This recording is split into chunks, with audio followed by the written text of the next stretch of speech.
سلام به همه عزیزان. فوری ترین و خوشمزه ترین غذایی که توی طبیعت میتونیم درست کنیم همین ماهی کبابه. بریم که با هم درستش کنیم. یه روش خیلی آسون بهتون یاد میدم که ماهی رو طعمدار کنید.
خب دوستای عزیزم، من یه روشی از این خانم بندری یاد گرفتم که ماهی رو طعمدار کنم.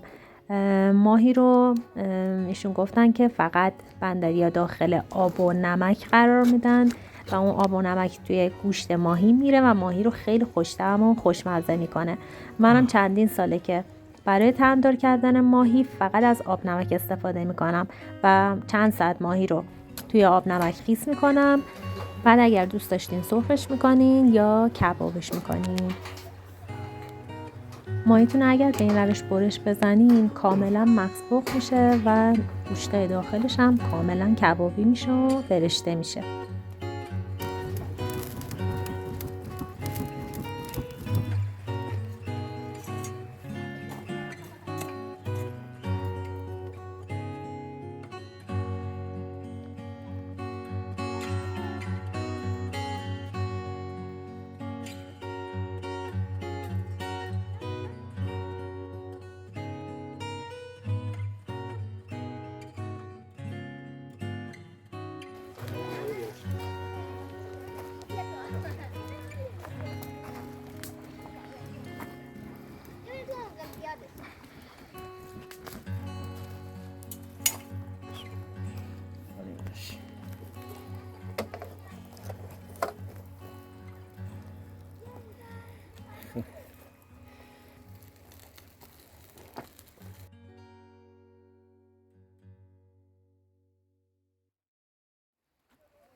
ماهی کباب خوشمزه ما آماده شد. جای همگی خالی.